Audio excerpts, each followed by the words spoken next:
What's up? What's going on, Gamecock Nation? How y'all feeling, man? How y'all feeling on this Monday morning?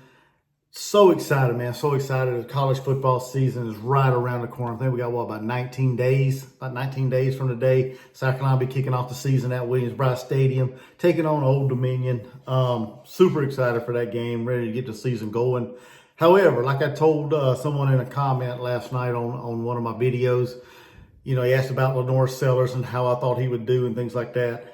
But I'm trying to stay even keel going into the season, right? There's there's been some buzz. Some of the players have mentioned how confident they were on the defensive side of the ball, how much better they were going to be and things like that. So there's a lot of optimism around this team headed into the season, right? I'm trying to stay very, very even keel, not overly optimistic going into the season because, as Gamecock fans, we've been let down so many times in the past, right? You hear so much talk, chatter going on about how good the team going to be, and then all of a sudden they just fall flat on their face, right? So I guess that's just the life of being a Gamecock fan. We did have some good years under Spurrier, and but outside of that, not really a whole lot to crow about. So I'm trying to stay even keel going into the season, right? I know we got a stud of a quarterback in Lenore Sellers. We got some good wide receivers coming in through the transfer portal that hasn't played at South Carolina. So as Gamecock fans, we really don't know what we have there. So they do seem like a solid group of wide receivers that is hungry and ready to showcase their talent in the SEC. We brought in a new stable of running backs. They basically overhauled the running back room, brought in 3 new transfers in that I'm excited about. Attaway, Jawan Howell, Rocket Sanders. So excited about that room as well. The offensive line, which was a concern last year, we beefed that up, brought in some high school talent, some of the best in the state of South Carolina, some big time, big, massive offensive linemen, brought some through the transfer portal as well. So how well would that be? How well would the offensive line be this year? We got some guys back that was injured last year. Got a few veteran guys on the line as well. So how well would that be? Or how healthy would the offensive line? How much better would that be? We don't know going into the season. So I'm trying to stay even keel when it comes to things like this. An offensive line that gave up, about 41 sacks last year. So we got to improve on that to keep Lenore Sellers upright and keep him from getting injured, killed, keep the running backs from getting killed as well. We need these guys to open up holes for both the Lenore's and the running backs.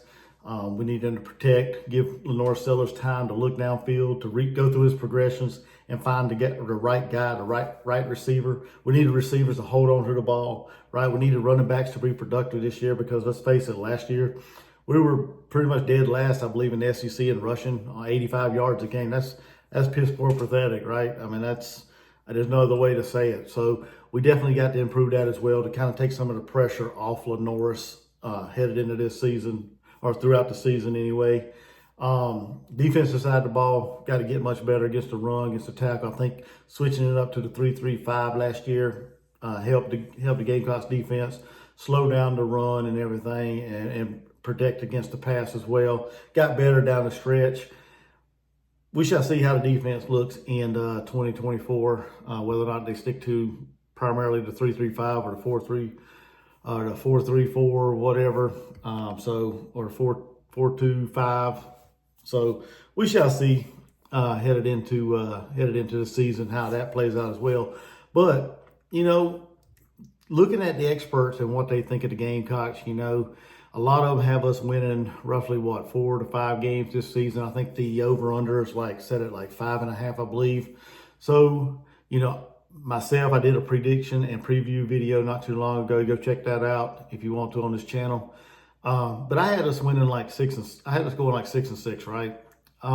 With the 4 wins being against Vanderbilt, Wofford, Old Dominion, and Akron. Should be 4 winnable games. 4 games we should win. Shouldn't have no issues with them 4. And then I have us beating Texas A&M because they got a new staff and everything. Don't really know what that's going to look like heading into the year. They still got talent on the roster, but how well have they come together since the new staff has come on board, right? And then I got us upsetting Missouri. And I know a lot of people are like, what the hell? We haven't beaten Missouri since Eli Drinkowitz was there. It's been a long time since we beat them. We've never beaten that guy as a head coach, either at Missouri or Appalachian State. So some people's like, why are you picking us to win? So, but I think, with the defense turnover there, as far as the staffing and everything, I think it gives us an opportunity to, perhaps get a good stop on defense and have an opportunity to get out of there with a close victory over Missouri. So that's why I picked them there. So, but my question for you guys, like I said, the over-under set at 5.5. So what do you guys think the ceiling for the Gamecocks is? How many games do y'all think the Gamecocks to win? And let's be realistic with this thing, right? Let's try not to be so delusional, because anybody can say 12-0. But we all know, Gamecock fans, we know 12-0 is not going to happen this year, right? Not going to happen this year. Lenore Sellers, redshirt freshman quarterback. He played in some mop-up duty last year. No experience as far as, not a whole lot of experience, right, at the collegiate level, other than I think the 4 games he played in last year. He did some good things. Saw some flashes of what he can be, what he can do in a Gamecock uniform under Dowell Loggins. So, what's the ceiling for this team, right? I think realistically the ceiling, and this is just my opinion, I think, like I said, the 4 wins that I got, plus if we can get the 2 there, I think the ceiling for the Gamecocks, in my opinion, would be right around 8 to 9. I think there's an opportunity that we can beat Kentucky early in the season. I think there's a good chance, or I think there's a chance we can beat Oklahoma, even though it's on the road. It's a long journey out there to Stillwater or to Norman, Oklahoma. But Oklahoma's not unbeatable, or not unbeatable, right? They can be beaten just like any other team, right? But I think them 2 teams right there gives us the best shot of winning right there. Not taking anything away from these 2 teams, right? They're very good teams. Oklahoma's good. They proven winner in the Big 12, coming over to the SEC.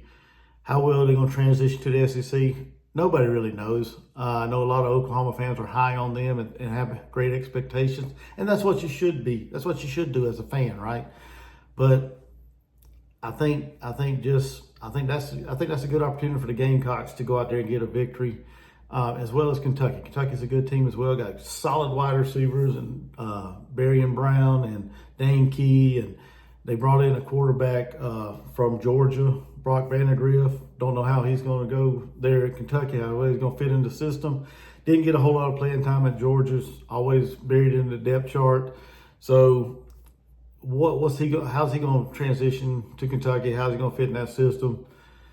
Playing them early in the season. We both going to find out some things about our team pretty early. And that's an opportunity for us to win one there.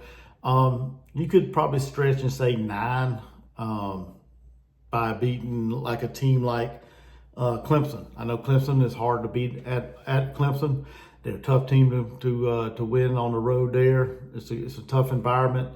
But has Clemson really improved since last year? If you look at last year's game, they beat us 16-7. One of them was a what they call a backwards pass that Spencer Rattler did.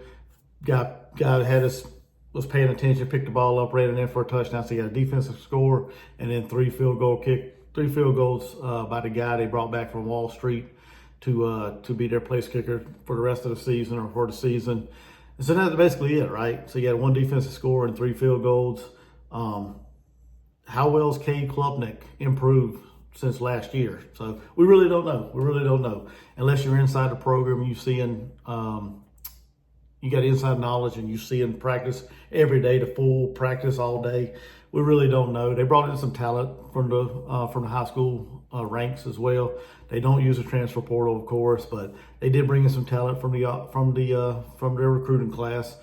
So how well will their offense be improved? Will their defense take a step back? I don't know. I can't answer that. I wish I could. I wish I had all the answers for the Gamecocks and give you and just be able to tell you that, yeah, we can win that game. But that's an opportunity to win that game. We did it 2 years ago. There's always a chance to win one there. In my opinion, me personally, I think the ceiling for South Carolina is right around eight wins for the Gamecocks. Y'all get in the comment section and let me know what you guys think, because I'm really intrigued. I don't want to hear no 12-0 predictions. I don't want to hear that. We all know that's far-fetched, right? But be realistic. Be realistic when you comment. Let me know what you guys think the ceiling is for the Gamecocks. And be sure you guys are hitting that like button and subscribe button. It helps the channel out a lot. I appreciate you guys so much. And until next video, y'all have a blessed day and a good week. Gamecock Chuck, see you guys around.